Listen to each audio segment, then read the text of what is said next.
अभी मैं हूँ इंजीनियर स्नेहा और आप देख रहे हैं द थिंग। भारत के अंदर महिलाओं को दोहरी गुलामी जो है वो बर्दाश्त करनी पड़ी और आज की तारीख में भी वो इनविजिबल तरीके से काम करती है। महिलाओं के अस्तित्व को इस देश के अंदर धर्मों ने और शास्त्रों ने नकार दिया, बताया नहीं वो कहाँ से पैदा हुई और उसके बाद भी उसका अस्तित्व है, नहीं है, इन चीज़ों पर आज भी जो है बखान होते हैं। लेकिन महिलाओं की समस्या जो है वो कहीं जो है सॉल्यूशन पर नहीं पहुँच पाती है, उसका हल नहीं निकल पाता है। इसके बाद भी भारत के संविधान ने जो ताकत महिलाओं को दी है, उसके बाद हमारी महिलाएँ देश-विदेश में नाम कमाने के लिए जो है वो निकल पड़ी है और एक सफल मुकाम हासिल किए। ऐसी ही शख्सियत हमारे पास मौजूद है भूमिका सरस्वती, जैसे कि 2 नाम है, 2 महिलाओं के नाम है। तो इस नाम के पीछे भी क्या रहस्य है वो भी जानेंगे।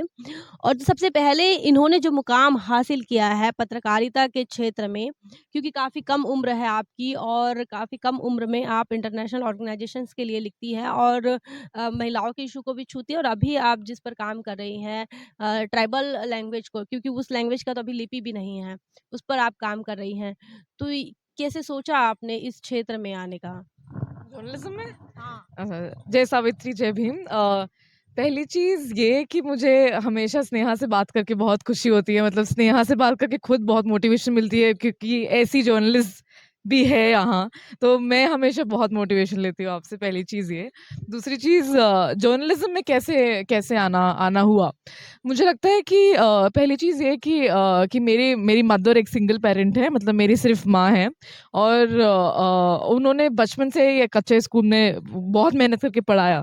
तो वहाँ से ही आई थिंक, क्योंकि पिताजी तो थे नहीं, तो बाबा साहब को अपना पिता मान के और फिर बहुत कम उम्र में लिखना शुरू कर दिया था। क्योंकि बहुत मन था कि हाँ, एक लैंग्वेज है मेरे, मुझे आता है, तो मुझे लिखना चाहिए। तो अपने लोकल अखबार में, फिर नेशनल अखबार में लिखती थी, मतलब मैं आर्टिकल्स लिखती थी। और कभी-कभी क्या होता था ना कि क्योंकि जब आप दिल्ली में रहते हो, फिर कहीं रहते हो और आपको पता लगता है कुछ न्यूज़ हो रही है और आपको ये भी पता लगता है कि ये न्यूज़ और कोई कवर नहीं कर रहा है।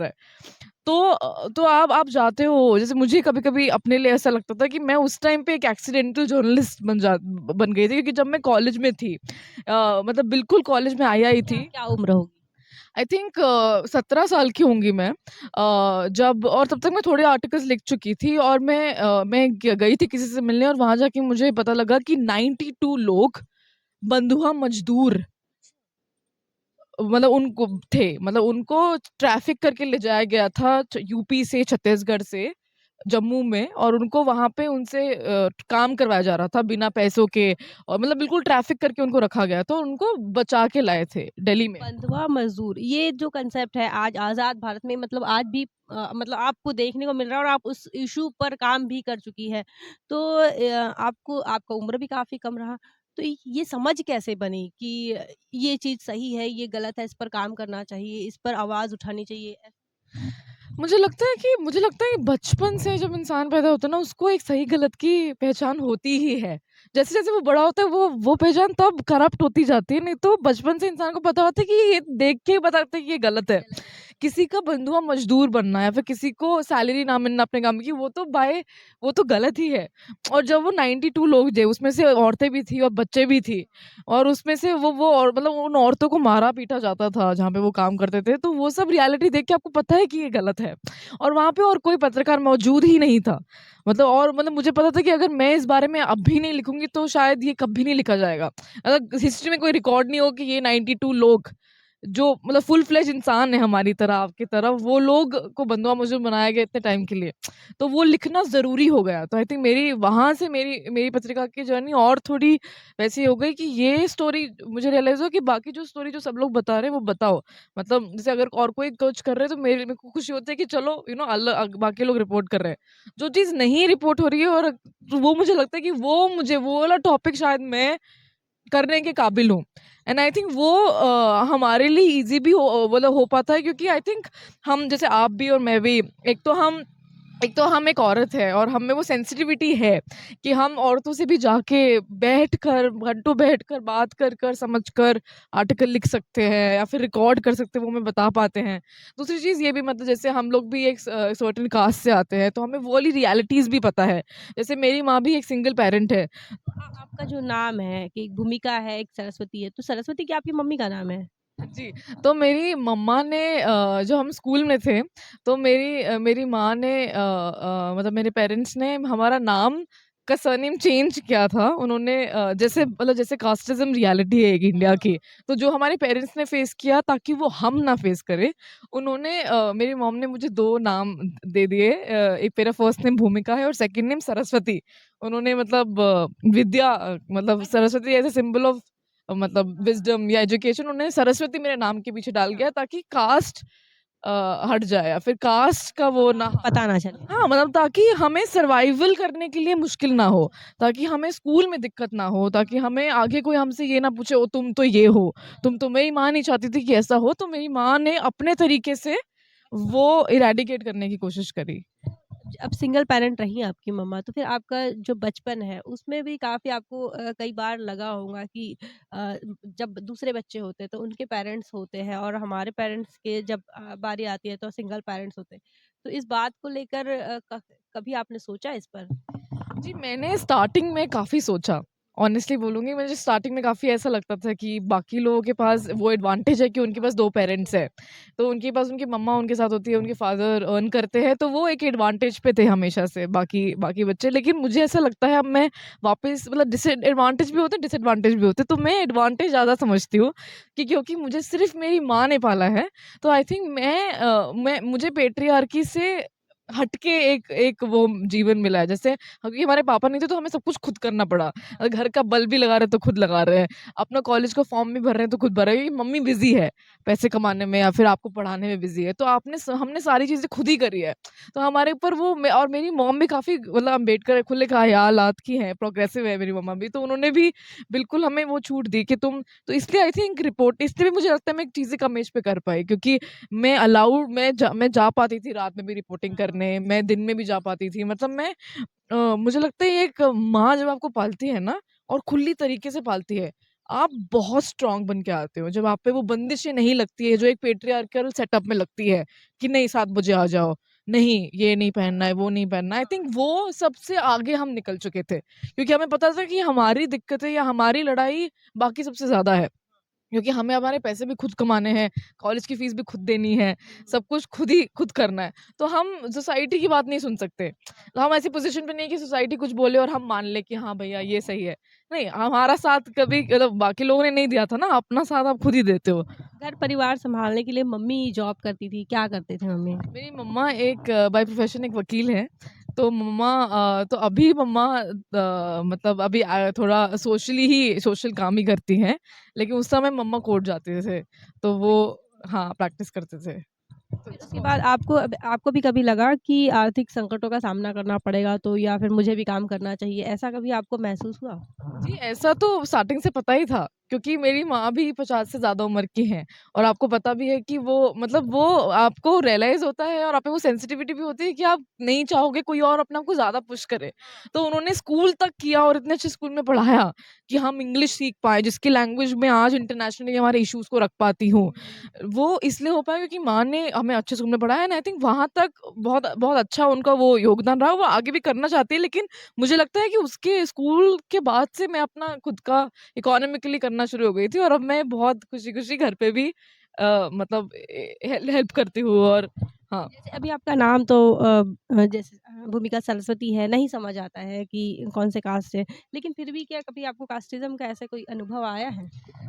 तो अभी मेरे को लाइफ में मैं ऐसे स्टेज पे आ गई हूँ कि मैं डिक्लेयर कर सकती हूँ कि हाँ, मैं इस कास्ट से आती हूँ। मतलब I am a Dalit woman, वो मेरी रियलिटी है और वो मेरी पावरफुल रियलिटी है, क्योंकि वो सब चीज़ें मुझे हेल्प करती है सोसाइटी से कनेक्ट करने में भी, क्योंकि मेरी रियलिटी तो यही है ना कि मैं इस समाज की लड़की हूँ और मैं कर रही हूँ चीज़ें। तो मतलब और कास्टिज़्म का सामना आपको इर्रिस्पेक्टिव ऑफ नेम करना पड़ता है। मतलब जैसे जैसे अगर मेरे मेरे ट्विटर में भी लिखा है कि मतलब a Dalit woman, a voice Dalit woman, मतलब नीचे, तो मुझे लोग बोलते हैं कि तुम क्यों लिख रहे हो? तुमको ये तुम क्यों, मतलब तुम क्या ये बोल रही हो और ये सब चीज़ें।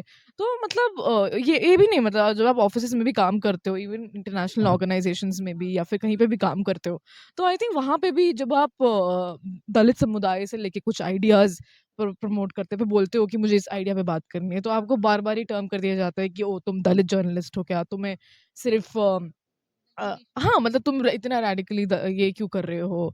या और भी काफ़ी सारी चीज़ें जो सटली पैट्रियार्की, सटली जो मतलब पितृसत्ता और casteism I think overall society में एक्सिस्ट ही करता है। तो आई थिंक मेरा फर्स्ट ब्रेकअप इसलिए हुआ था क्योंकि मैं दलित थी। मतलब लाइफ फ्रीडम का अनुभव भी आया है। हाँ, क्योंकि वो सिर्फ़ नेम से अटैच्ड नहीं है ना, क्योंकि वो एक इंसान के आइडिया से अटैच्ड है कि स्टिग्मा है समझ लो। हाँ, मतलब स्टिग्मा नुकसान है बाकी लोगों का, क्योंकि हम तो दुनिया में बहुत सारा काम करने आए हैं और बहुत आगे ही बढ़ने वाले हैं। इस उम्र में अगर हम इंटरनेशनली पब्लिश हो रहे हैं तो आगे हम यहाँ से पीछे तो जाने नहीं वाले हैं। हम फ़िल्म्स बना रहे हैं, हम आगे बड़ी फ़िल्में बनाएँगे।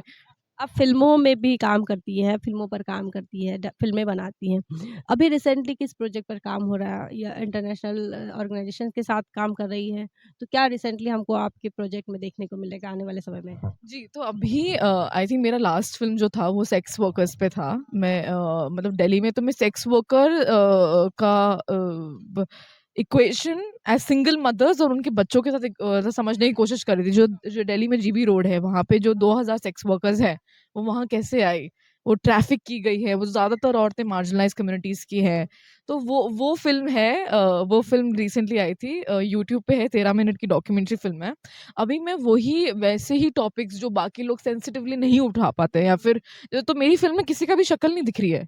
मतलब हमने सिनेमैटिकली ऐसे शूट किया है कि किसी की आइडेंटिटी रिवील ना हो, लेकिन बात भी निकल के आए अच्छे से। सारे जो कैरेक्टर आप लिए हैं, सारे रियल कैरेक्टर हैं। जी, जी, जी, जी, जी। वो डॉक्यूमेंट्री फ़िल्म है, वो शूट हमने सिनेमैटिकली किया, लेकिन सारे कैरेक्टर्स रियल हैं। अभी हम डॉक्यूमेंट्री फ़िल्म्स बनाते हैं, मतलब आगे फ्यूचर में फीचर लेंथ फ़िल्में बनाएँगे, लेकिन बिल्कुल, बिल्कुल, हम तो इंतज़ार कर रहे हैं उन चीज़ों का।